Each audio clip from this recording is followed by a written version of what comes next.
go on, like evolution cannot stop. And the evolution of themselves with this MP cannot stop.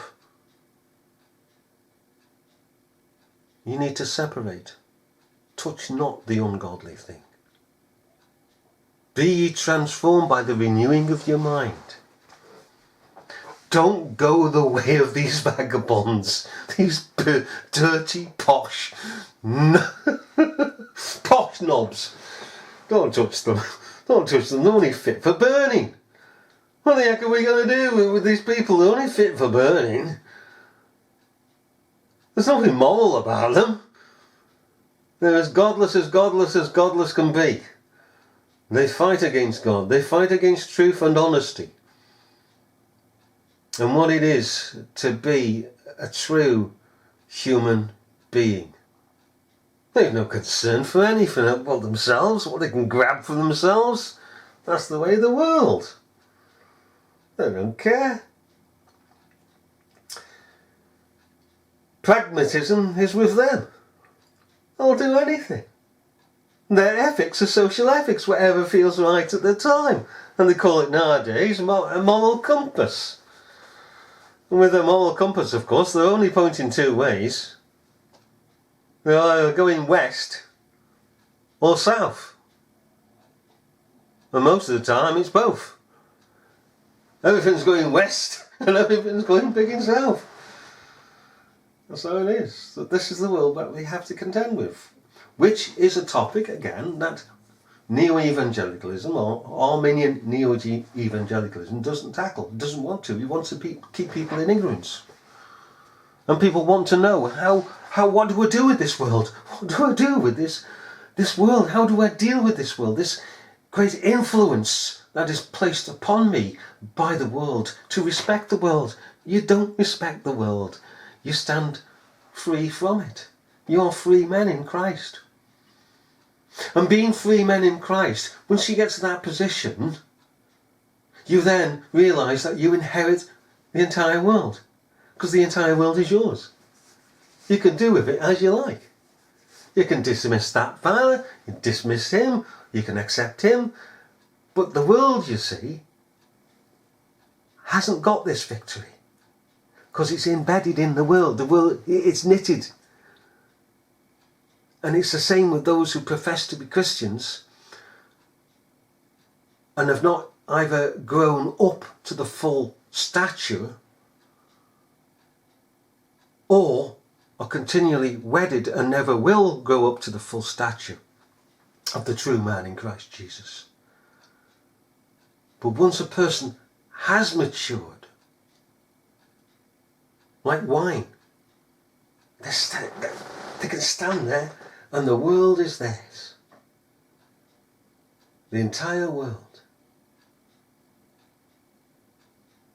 And they can go around and they can smile at the world, at the antics of the world, seeing that God has them in derision, and be happy, whilst at the same time being afflicted as the world presses in, and as the old nature that they carry about with them is an abomination. Who shall rid us from this body of death? This vile body of death.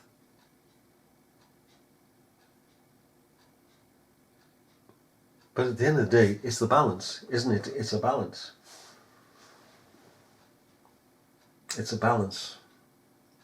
And we've got to walk through this world and sail through this world and get through this world as best we can.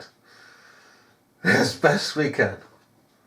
On every side there is overwhelming influences that we should turn to the left or turn to the right. No, look straight ahead. Look straight ahead towards the city whose builder and maker is God.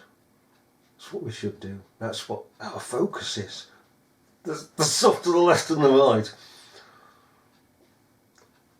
are meaningless. Yeah, we challenge them, but they are meaningless. We just carry on. We've given an answer to them on the left, we've given an answer to them on the right, and we just carry on. Yeah, I'm not getting involved with you on the right, I'm not going to involve with you on the left, that sort of thing. Okay, we're going straight ahead. And of course, straight ahead is right in itself, intrinsically right.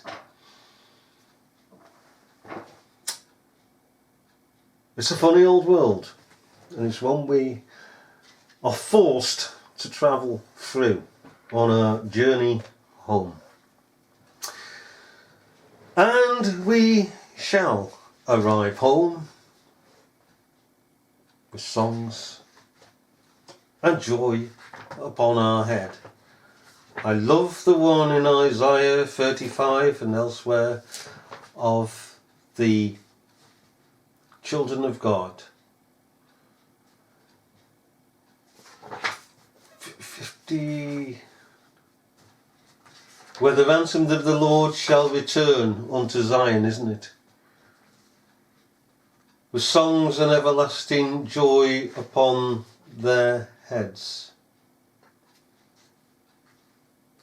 Isn't it? Returning to Zion from the place whence we came, with everlasting joy upon our heads.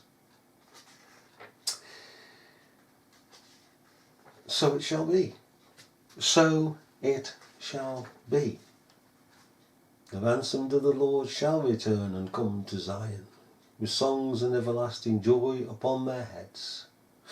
They shall obtain joy and gladness, and sorrow and sighing shall flee away. It will be. It shall be.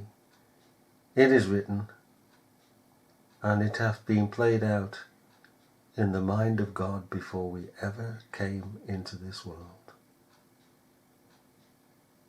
So it is all settled in heaven.